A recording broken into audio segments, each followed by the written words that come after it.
អូខេសួស្តីគ្នាយើងទាំងអស់គ្នាអញ្ចឹងនៅក្នុងមេរៀនមួយនេះគឺខ្ញុំនឹងបង្ហាញគ្នាយើងអំពីការប្រើប្រាស់ជាមួយនឹង Move Tool ហើយនិង Artboard Tool អញ្ចឹងនៅក្នុងការប្រើប្រាស់ជាមូលដ្ឋានដំបូងក្នុងការប្រើប្រាស់ជាមួយនឹងឧបករណ៍គ្នាយើងត្រូវការស្វែងយល់ក៏ដូចជាដឹងអំពីឧបករណ៍ Move Tool ហើយនិង Artboard Tool ជាមុនសិនពីព្រោះឧបករណ៍មួយហ្នឹងគឺវាដើរតួសំខាន់នៅក្នុងការប្រើប្រាស់ក្នុងកិច្ចការងាររបស់យើងនឹងឯងអូខេឥឡូវយើងចូលទៅមើលរបៀបនៃការប្រើប្រាស់ជាមួយនឹង Move Tool ហើយនិង Artboard Tool ទាំងអស់គ្នាតែម្ដងអូខេឥឡូវយើងចូលមកដល់កម្មវិធី Adobe Photoshop ទាំងអស់គ្នាតែម្ដងអញ្ចឹងខ្ញុំនឹងបង្ហាញគ្នាយើងអំពីរបៀបនៃការប្រើប្រាស់ជាមួយនឹង Move Tool អញ្ចឹង Move Tool នៅកន្លែងណាគឺនៅកន្លែងនេះចុចឲ្យជាប់មកអញ្ចឹងមាន Move Tool ហើយនិង Artboard Tool អញ្ចឹងនៅក្នុងការប្រើប្រាស់ជាមួយនឹងឧបករណ៍ទាំងពីរហ្នឹងវាមានលក្ខណៈពិសេសច្រើនណាជាពិសេសតទៅទៅនឹង Move Tool អញ្ចឹង Move Tool គឺជាឧបករណ៍មួយដែលសម្រាប់ប្រើប្រាស់ក៏ដូចជារំកិលឬក៏ទាញ object របស់យើងជារួមថាតទៅនឹងការងាររបស់យើងណាមិនថា design មិនថារចនាអីផ្សេងៗនៅក្នុងការងាររបស់យើងទេណាគឺយើងត្រូវប្រើប្រាស់ជាមួយនឹង Move Tool ដើម្បីទាញ object របស់យើងនេះឧទាហរណ៍ថាខ្ញុំទាញ icon ឃើញណាអញ្ចឹងយើងត្រូវប្រើប្រាស់ជាមួយនឹង Move Tool ដើម្បីទាញឬក៏បំលាស់ទីជាមួយនឹង icon ទាំងអស់ហ្នឹងមិនថាយើងសរសេរអក្សរមិនថាយើងរចនាអីផ្សេងៗទេយើងត្រូវការ Move Tool នឹងឯងជាចាំបាច់ក្នុងការរំកិលឬក៏បំលាស់ទីរបស់វាហ្នឹងអញ្ចឹង Move Tool យើងប្រើប្រាស់មានប្រយោជន៍ច្រើនណាឥឡូវយើងសិក្សាជាមួយនឹង Move Tool សិនមុននឹងចូលទៅដល់ Artboard Tool អញ្ចឹង Move Tool ទី1គឺយើងប្រើប្រាស់នៅក្នុងការបំលាស់ទីអញ្ចឹងឃើញទេបំលាស់ទីបែបហ្នឹងឬមួយទៀតគឺយើងអាចបង្វិលវាបានណាយើងអាចបង្វិលយ៉ាងម៉េចអញ្ចឹងឥឡូវគ្នាយើងមកមើលមួយជាមួយនឹងខ្ញុំទាំងអស់គ្នាអញ្ចឹងគ្នាយើងមកមើលជាមួយនឹង control bar ខាងលើនេះអញ្ចឹងកន្លែងនេះគឺតាក់ទងនឹងអ្វីដែលយើងត្រូវការស្វែងយល់បន្ថែមទៀតជាមួយនឹងការប្រើប្រាស់នៅ Move Tool ហ្នឹងអញ្ចឹង Move Tool យើងប្រើប្រាស់ហើយប៉ុន្តែយើងអាចប្រើប្រាស់ជាមួយនឹងអ្វីដែលនៅខាងលើនេះទៀតណាអញ្ចឹងវាមាន option មួយចំនួនដើម្បីឲ្យយើងដឹងដើម្បីឲ្យយើងប្រើប្រាស់ទៀតទី1តាក់ទងទៅនឹង auto selectយើងចុចអញ្ចេះបើយើងអត់ select auto ទេមានន័យថាយើងអាចប៉ះឬក៏យើងអាចទាញបានទេឃើញណាយើងអាចទាញបានទេបើយើងចង់ទាញជាមួយនឹង icon ទាំងអស់ហ្នឹងតតែយើងមកចុចលើ layer ណាមួយណានេះឧទាហរណ៍ខ្ញុំចុចលើ layer Telegram មួយអញ្ចឹងខ្ញុំចុចអញ្ចឹងហើយបានខ្ញុំអាចទាញរំកិលបានតនេះកន្លែងហ្នឹងអញ្ចឹងបើសិនជាយើង layer មួយណាដែលយើងអត់បានប៉ះវាទេគឺយើងចុចទៅគឺវាអត់ទាញទេគឺវាទាញ move ឬក៏វាបំលាស់ទីតែ layer មួយណាដែលយើងបានប៉ះកន្លែងហ្នឹងអញ្ចឹងបើសិនជាគ្នាយើងអត់តន់ tick ទេយើង tick វាមកណាដាក់ auto select អញ្ចឹងមកដើម្បីងាយស្រួលក្នុងការទាញបំលាស់ទីបែបនេះអូខេទី2តើតើនឹង group ហើយនឹង layer group ហើយនឹង layer គឺវាមានលក្ខណៈអញ្ចេះឧទាហរណ៍ថាខ្ញុំដាក់3នេះណាខ្ញុំដាក់3ហ្នឹងនៅក្នុង group ឥឡូវខ្ញុំដាក់សិនឲ្យគ្នាយើងយល់អូខេអញ្ចឹងខ្ញុំដាក់នៅក្នុង group បែបហ្នឹងអូខេឥឡូវខ្ញុំទាញជាលក្ខណៈ layer អាពេលនេះគឺនៅជា layer ធម្មតាអញ្ចឹងឧទាហរណ៍ថាគ្នាយើងមាន group ច្រើនហើយយើងចង់ select icon របស់យើងទៅលើ group មួយអញ្ចឹងគ្នាយើងមកបដូរដាក់ group នេះវិញពេលដែលគ្នាយើងបដូរដាក់ group គ្នាយើងមកចុចលើនឹងមកវានឹងរំកិល icon របស់យើងទៅទាំងអស់ដោយសារអីបានវាទៅទាំងអស់ដោយសារ icon ទាំង3ហ្នឹងវានៅក្នុង group អញ្ចឹងបើសិនជាគ្នាយើង select យក layer បើយើងទាញទៅគឺវាអត់ទៅជា group ទេវាទៅជា layer មួយចេះតោះនេះកន្លែងហ្នឹងអញ្ចឹងបើសិនជាគ្នាយើងចង់រំកិល icon ដែលយើងដាក់នៅក្នុង group ទៅទាំងអស់គ្នាយើងគ្រាន់តែប្រូកន្លែងនេះដាក់ជា group ហើយយើងរំកិលទៅវាទៅជា group តោះណាអូខេចំណុចមួយទៀតតាក់ទងទៅនឹង show transform control កន្លែងហ្នឹងគឺតាក់ទងទៅនឹងការបង្ហាញជាមួយនឹងគេហៅថា bounding box ហើយនឹង corner widget អញ្ចឹងគ្នាយើងចុច tick កន្លែងហ្នឹងមកបាទកាលណាដែលយើង tick វានឹងបង្ហាញជាមួយនឹង bounding box អាហ្នឹងគេហៅថា bounding box អញ្ចឹង bounding box ហ្នឹងវាមានលក្ខណៈបែបណាយើងអាចបង្វិលអញ្ចឹងឃើញណាយើងអាចបង្វិលអញ្ចឹងបានយើងអាចបង្វិលយើងអាចបំលាស់ទីវាបានឬក៏យើងអាចទាញឲ្យវាតូចវាធំបានអញ្ចឹងណានេះឃើញណាឃើញវាងាយស្រួលដែរអញ្ចឹងយើងអាចទាញឲ្យតូចឲ្យធំទៅតាមតម្រូវការរបស់យើងបានពេលដែលយើងសូជាមួយនឹង bounding box របស់យើងឃើញណាអូខេគឺវាមានភាពងាយស្រួលអញ្ចឹងហើយមួយទៀតគឺវានឹងបង្ហាញជាមួយនឹង corner widget ដោយសារនៅក្នុងនេះ icon មួយនេះវាអត់បង្ហាញទេមែនទេដោយសារហ្នឹងវាមិនមែនជា shape អញ្ចឹងឧទាហរណ៍ថាខ្ញុំគូសជាមួយនឹងតម្រង shape មួយណាអញ្ចឹងគ្នាយើងគូសចេះមួយមកអូខេពេលដែលយើងគូសបែបហ្នឹងហើយណា ខ្ញុំបិទ stroke សិន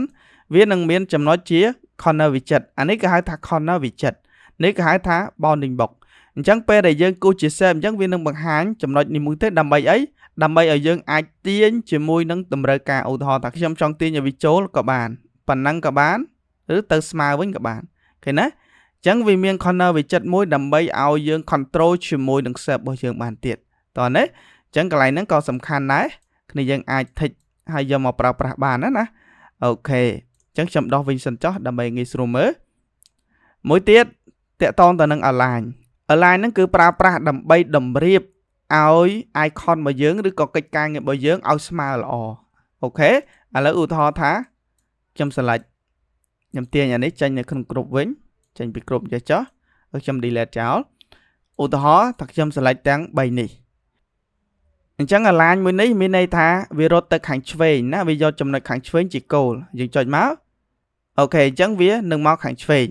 control Z មកវិញ align មួយនេះគឺទៅខាងស្ដាំណាយើង align វាមកវានឹងរត់មកខាងស្ដាំតោះណា control Z មកវិញទៀតចំណុចកណ្ដាលនេះគឺ align ដាក់ចំកណ្ដាលតែម្ដងណាយើងចុចមកអូខេអញ្ចឹងវានឹងរត់មកពីឆ្វេងពីស្ដាំមករកចំណុចកណ្ដាលណាគឺវាបែបហ្នឹងអូខេយើងមួយបន្តមកទៀត align មួយនេះគឺតាក់ទងទៅនឹងការធ្វើកម្លាតនៃការងាររបស់យើងកម្លាតយ៉ាងម៉េចឧទាហរណ៍តែខ្ញុំដាក់អញ្ចេះអូខេបន្តមកទៀតយើង select វាទាំង3ឃើញណាវា select layer ទាំង3ហ្នឹងហើយ complete យើងឈរលើ move tool របស់យើងបន្តមកយើងប្រើប្រាស់ជាមួយនឹង align មួយនេះមួយហ្នឹងគឺតាក់ទងទៅនឹងការបង្ហាញអំពីកម្លាតឧទាហរណ៍ថាកម្លាតរបស់យើងនេះពី icon Facebook ទៅ icon TikTok ហើយនិង Twitter គឺវាអត់តន់ត្រូវគ្នាទេមានន័យថាកម្លាតគឺអត់តន់ត្រូវគ្នាទេបន្តមកយើងចង់បានកម្លាតណាមួយឲ្យត្រូវគ្នាឥឡូវយើងដាក់ប៉ុណ្ណឹងហើយយើងចុចកន្លែងហ្នឹងមកបាច់ឃើញណាឃើញកម្លាតវាចាប់ផ្ដើមត្រូវគ្នាដែរអូខេអញ្ចឹងកម្លាតវាចាប់ផ្ដើមត្រូវគ្នាហើយប៉ុន្តែវាអត់តន់ស្មើគ្នាអញ្ចឹងយើងអាចចុច align កណ្ដាលនេះបាច់ឃើញណា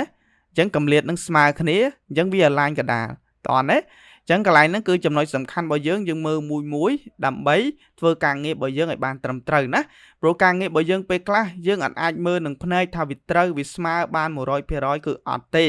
តើតែយើង align ជាមួយនឹងកន្លែងទាំងអស់ហ្នឹងទៅវាច្បាស់ប្រកបថាវាស្មើវាត្រូវ 100% អូខេបន្តមកទៀតតកតងកន្លែងនេះចំណុចនេះគឺតកតងនឹង align ទៅខាងលើមានន័យថាវាយកខាងលើវិញឧទាហរណ៍ចុចបាច់ឃើញណាវានឹងរត់ទៅខាងលើទាំងអស់មានន័យថាវារត់ចំគ្នាចេះឥឡូវខ្ញុំ control Z មកវិញខ្ញុំដាក់ឲ្យវាវិញចេះចោះអត់ដល់វាត្រូវទេ select ម្ដងទៀតហើយខ្ញុំយក align មួយនឹងចុចបាច់ឃើញណាអញ្ចឹងវានឹងរត់ទៅខាងលើវានឹងរត់ទៅស្មើនៅខាងលើជាមួយគ្នាចេះអូខេ control Z មកវិញបន្តមកទៀតមួយនេះវានឹងរត់មកខាងក្រោមអូខេរត់ទៅក្រោម control Z មួយនេះវានឹងរត់មករកចំណុចកណ្ដាលបាច់អញ្ចឹងចំណុចកណ្ដាលហើយបើឲ្យ icon វាចំកណ្ដាលតែម្ដងយើងចុចអានេះវានឹងរត់មកចំកណ្ដាលតែម្ដងតោះណាអូខេបន្តមកទៀតយើងមើលកន្លែងនេះដូចគ្នាកន្លែងនេះខ្ញុំដាក់អញ្ចេះអូខេឥឡូវខ្ញុំទាញអញ្ចេះហើយយើង select វាហើយយើងប្រើប្រាស់ជាមួយនឹងការកំណត់ជាមួយនឹងកម្លាតអញ្ចឹងមួយនេះយើងកំណត់កម្លាតពីលើទៅក្រោមណាមួយនេះគឺពីឆ្វេងទៅស្ដាំអញ្ចឹងគ្នាយើងមើលកម្លាតរបស់វាគឺអត់ស្មើគ្នាទេមែនទេអូខេហើយយើងចុចមកបាច់ឃើញណាវានឹងរកកម្លាតណាមួយឲ្យត្រូវគ្នាអញ្ចឹងបើសិនជាគ្នាយើងចង់ឲ្យវាស្មើគ្នាឲ្យវារត់ស្មើគ្នាទៀតគ្នាចុចនេះមកវានឹងស្មើគ្នាហើយតោះណាអូខេអញ្ចឹងតើតើនឹងការប្រើប្រាស់ជាមួយនឹង align ហ្នឹងយើងនឹងកាន់តែច្បាស់ជាមួយនឹងការងាររបស់យើងទៅមុខទៀតណាអញ្ចឹងនៅក្នុងមេរៀននេះគឺខ្ញុំចង់ឲ្យគ្នាយើងប្រើប្រាស់ជាមួយនឹង Move Tool ហើយឲ្យដឹងអំពីការប្រើប្រាស់ align នឹងខ្លះហើយតើតើនឹង tray 3នេះគឺវាមានដូចគ្នាទេណានេះអញ្ចឹងវាមាននៅក្នុងហ្នឹងក៏បានដែរប៉ុន្តែយើងប្រើប្រាស់ខាងនេះទៅយើងមិនចាំបាច់ប្រើខាងក្នុងហ្នឹងទេណាអូខេហើយទាំងអស់នេះគឺតាក់ទងទៅនឹង 3D ទេណាតើតែយើងធ្វើ 3D ទៅវាចេញជាមួយនឹង option ទាំងអស់នឹងប្រើប្រាស់អញ្ចឹងនៅក្នុងមេរៀនរបស់យើងគឺអត់មានទៅការប្រើ 3D អីទេគឺយើងស្វែងយល់តែតាក់ទងនឹង Move Tool តែប៉ុណ្ណោះអូខេអញ្ចឹងតាក់ទងនឹង Move Tool គឺវាដើរតួសំខាន់ឧបករណ៍មួយនឹងក្នុងការចាប់ឬក៏ទាញជាមួយនឹង object របស់យើងជាច្រើនដែលយើងធ្វើការនៅក្នុងកិច្ចការងាររបស់យើងនឹងណាអញ្ចឹងនៅក្នុងការប្រើប្រាស់របស់វាគ្នាយើងអាចចាំជាមួយនឹង shortcut key របស់វាក៏បានគឺអក្សរ V ពេលដែលយើងប្រើប្រាស់ឧទាហរណ៍ ពេលដែលយើងប្រើប្រាស់ជាមួយនឹង shape ណាមួយចេះអូខេអញ្ចឹងមានន័យថាយើងកំពុងឈរជាមួយនឹង shape របស់យើងហើយបើសិនជាគ្នាយើងអត់ឈរលើ move tool ទេគ្នាយើងអត់អាចទាញ shape នឹងបានទេបើយើងចង់ទាញមានន័យថាវាទៅបង្កើតវិញឃើញទេយើងអត់អាចចាប់ shape នឹងរំកិលបានទេអញ្ចឹងគ្នាយើងត្រូវចុចអក្សរ V ឬក៏ចូលកន្លែង move tool នឹងឯងដើម្បីទាញ shape នឹងបានតោះណាកន្លែងហ្នឹងអូខេនេះគឺជាលក្ខណៈបង្ហាញអំពីការប្រើប្រាស់ជាមួយនឹង move tool មានតែប៉ុណ្ណឹងអូខេឥឡូវយើងទៅបន្តជាមួយនឹងការប្រើប្រាស់ក៏ដូចជាស្វែងយល់ជាមួយនឹង artboard tool វិញម្ដងអូខេអញ្ចឹងតើតើនឹងការប្រើប្រាស់ទៅលើ artboard tool យើងប្រើប្រាស់ដូចម្ដេចនេះគឺជា artboard tool ដែលខ្ញុំបានបង្កើតឃើញណាគឺវាមានលក្ខណៈបែបហ្នឹងអញ្ចឹង artboard tool វាខុសគ្នាពីបង្កើតជាមួយនឹង background ឬក៏កិច្ចការងាររបស់យើងយ៉ាងម៉េច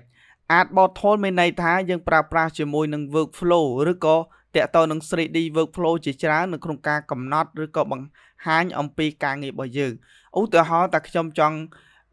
រៀបចំជាមួយនឹង workflow តាក់ទងទៅនឹងការបង្រៀនអីមួយអញ្ចឹងណាអញ្ចឹងខ្ញុំធ្វើជា workflow ខ្ញុំបង្កើតជា artboard បែបនេះដើម្បីអីដើម្បីឲ្យខ្ញុំងាយស្រួលក្នុងការមើលហើយកំណត់ជាមួយនឹងការងាររបស់ខ្ញុំឧទាហរណ៍ថាខ្ញុំធ្វើជាមួយនឹង workflow របស់ខ្ញុំអញ្ចឹងហើយខ្ញុំរៀបចំទាំងអស់ហ្នឹងដើម្បីយកទៅធ្វើ slide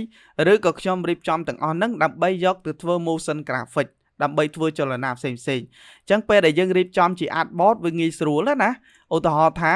ទី1នេះមានន័យថាប្លង់ទី1ដែលយើងចង់ឲ្យគេឃើញអញ្ចឹងមានអីខ្លះយើងបង្ហាញតាមនឹងមកប្លង់ទី2មានអ្វីខ្លះយើងចង់បង្ហាញប្លង់ទី3ទី4អញ្ចឹងតកតងទៅនឹងការប្រើប្រាស់ជាមួយនឹង artboard tool มันខុសអីពីការរៀបចំជាមួយនឹងសាច់រឿងរបស់យើងទេ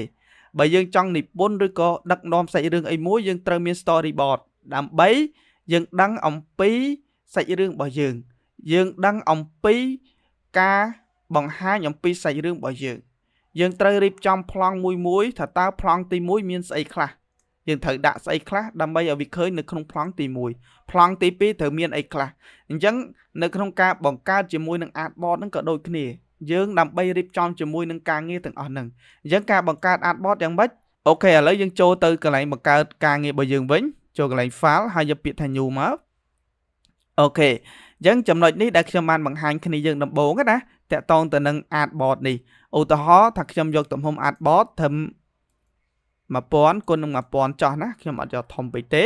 ហើយ resolution គឺខ្ញុំយក72ចុះអូខេហើយកន្លែងនេះគឺយើងត្រូវ tick ណាបើយើងអត់ tick ទេមានន័យថាវាអត់ចេញជា artboard ទេអញ្ចឹងយើង tick មកដើម្បីយកកិច្ចការងាររបស់យើងជា artboard បានប៉ុណ្ណឹងហើយគ្នាយើងចុច create មកអូខេអញ្ចឹងពេលដែលយើងបង្កើតជា artboard អ្វីដែលគ្នាយើងចំណាំនោះគឺវាមានអក្សរខាងលើនេះគេដាក់ថា artboard មួយហ្នឹងគឺឈ្មោះជាមួយនឹង artboard របស់យើងគ្នាយើងអាច rename បានคลิกពីរដងហើយដាក់បានណាយើងដាក់001អញ្ចឹងទៅគឺវានឹងបដូរឈ្មោះតាមយើងអូខេបន្តមកទៀតប្រសិនបើយើងចង់បានជាមួយនឹង artboard ច្រើនគ្នាយើងចុចលើអក្សរនឹងវិញមកវានឹងបង្ហាញសញ្ញាបូក4ជ្រុងណាខាងលើខាងក្រោមស្ដាំហើយនឹងឆ្វេងអញ្ចឹងគ្នាយើងចង់បាន artboard របស់យើងទៅខាងណាឧទាហរណ៍ថាខ្ញុំទៅខាងស្ដាំយើងចុចមកវាមកខាងស្ដាំបើសិនជាគ្នាយើងចង់បានទៅលើចុចមកវានឹងទៅខាងលើតោះណាអញ្ចឹងបើសិនជាគ្នាយើងចង់ delete វិញឆោលើវាមកចុច keyboard របស់យើង delete វា delete អូខេអញ្ចឹងគ្នាយើងចង់បាន artboard ប៉ុណ្ណឹងគ្នាយើងចុចប៉ុណ្ណឹងមកណាយើងចង់បានប្រមាណផ្ទាំងជាមួយនឹង artboard ហ្នឹងដើម្បីបង្កើតជាមួយនឹង workflow របស់យើងសម្រាប់រៀបចំជាមួយនឹងការងាររបស់យើងតោះណាអូខេអញ្ចឹងតកតងទៅនឹង artboard របស់យើងនេះវាមានជាមួយនឹង custom មានន័យថាវាមានជា preset ស្រាប់ជាមួយនឹងការងាររបស់យើងផងដែរវាមានជាទំហំប្រភេទទូរស័ព្ទជាមួយនឹង web content ឬក៏ជាមួយនឹង legacy ផ្សេងទៀតប៉ុន្តែនៅក្នុង preset ទាំងអស់ហ្នឹងយើងមិនចាំបាច់ប្រើទេណាយើងអាចបង្កើតយើងអាចកំណត់ដោយខ្លួនឯងបានអញ្ចឹងណាគ្នាយើងអាចកំណត់ខ្លួនឯងបានណាមិនចាំបាច់យកផកគេស្រាប់ទេណានេះតកតនឹងទំហំបើវាគឺវាមានស្រាប់យើងចង់បង្កើតបាននេះយើងចង់បង្កើតទៀតក៏បានហើយយើងចង់បដូរពណ៌ក៏បានណាកន្លែងនេះយើងអាចបដូរពណ៌មកចង់ដាក់ពណ៌ក្រហមអញ្ចឹងមកក៏បានតោះណាអូខេអញ្ចឹងកន្លែង transparency ក៏បានយើងចង់ពណ៌ខ្មៅក៏បានអត់អីទេណាកន្លែងហ្នឹងវាមិនជាសំខាន់អីទេក្នុងការបដូរពណ៌ហ្នឹងអត់អីទេណាហើយកន្លែងនេះតាក់ទងទៅនឹងការបង្កើតជាមួយនឹង artboard របស់យើងនេះគេដាក់ថា add new artboard ចុចមកហើយយើងចង់បង្កើតកន្លែងណាយើងដាក់កន្លែងណាក៏បានដែរណានេះណាគាត់ចុចមកឃើញណាអញ្ចឹងយើងមើលຂະຫນាតរបស់យើងផងណា យើងអាចវាយຂະຫນາດបានឧទាហរណ៍មួយហ្នឹងខ្ញុំអាចយកຂະຫນាត Full HD 1920 គុណនឹង 1080 អញ្ចឹងវានឹងបានຂະຫນາតហ្នឹងហើយ Enter មកវានឹងបានຂະຫນាត Full HD អញ្ចឹងពេលដែលយើងបានຂະຫນាត Full HD បែបហ្នឹងគឺយើងអាចបដូរជាមួយនឹងកន្លែងនេះណាកន្លែងហ្នឹងគឺតាក់ទងទៅនឹង Make Portrait មានន័យថាបញ្ឈរទៅនេះ Make Landscape អញ្ចឹងដោយសារกระดาษរបស់យើងគឺផ្ដេកហើយអញ្ចឹងយើងចង់បានបញ្ឈរវិញចុចមកវាបញ្ឈរអញ្ចឹងទៅតោះណាអូខេកន្លែងនេះតាក់ទងនឹងការសារ៉េជាមួយនឹង Artboard របស់យើងបន្ថែមអញ្ចឹងណាឲ្យវាឆ្វេងឲ្យស្ដាំអញ្ចឹងទៅអត់អីទេណាជាទូទៅនៅក្នុងការប្រើប្រាស់ជាមួយនឹង Artboard របស់យើងណាគឺវាមានគុណសម្បត្តិរបស់វាជាច្រើននៅក្នុងការប្រើប្រាស់ដូចខ្ញុំឧទាហរណ៍អញ្ចឹងទី1តាក់ទងទៅនឹងការរៀបចំជាមួយនឹងការងាររបស់យើងដែលយើងចង់បង្ហាញជា slide ដែលយើងបង្ហាញជា workflow ផ្សេងៗជាមួយនឹងការងាររបស់យើងអូខេមួយទៀតយើងអាច design ជាលក្ខណៈ extend បើសិនជាយើង design ច្រើនណាយើងមានជា extend ឬក៏ banner តូចៗយើងអាច design ជាលក្ខណៈ artboard នឹងបានណាគឺយើងអាចមើលដឹងទាំងអស់ទំហំការងាររបស់យើងពេលដែលយើង design ហើយយើងមើលការងាររបស់យើងទាំងអស់នៅនឹងភ្នែករបស់យើងបានតើវាសមឬមិនសមយ៉ាងម៉េចគឺយើងអាចធ្វើការកំណត់បន្ថែមជាមួយនឹងការងាររបស់យើងបានអូខេជារួមមកតកតូនទៅនឹងការបង្កើតជាមួយនឹង Artboard ហ្នឹងគឺមានគុណសម្បត្តិច្រើនណាជាមួយនឹងការងាររបស់យើងណាពេលដែលយើង design យើងចង់បង្កើតជាមួយនឹង Artboard ច្រើននៅក្នុងពេលតែមួយគឺយើងអាចបង្កើតជាលក្ខណៈបែបហ្នឹងឥឡូវឧទាហរណ៍អញ្ចេះឲ្យគ្នាយើងមើលម្ដងទៀតឥឡូវខ្ញុំដោះ Artboard វិញខ្ញុំដាក់តែប៉ុណ្ណឹងអញ្ចឹងពេលដែលយើងអត់ថិចយក Artboard ទេមានន័យថាទំព័រការងារថ្មីរបស់យើងគឺមានតែមួយគត់គឺយើងអត់អាចបង្កើតចេញជា3 4ស្លឹកនៅក្នុងពេលតែមួយបានទេអញ្ចឹងគ្នាយើងត្រូវចាំថាប្រសិនបើយើងចង់ design ឧទាហរណ៍ថាគ្នាយើង design តែ poster មួយគឺយើងបង្កើតជាលក្ខណៈកិច្ចការងារមួយប៉ុណ្ណឹងទៅ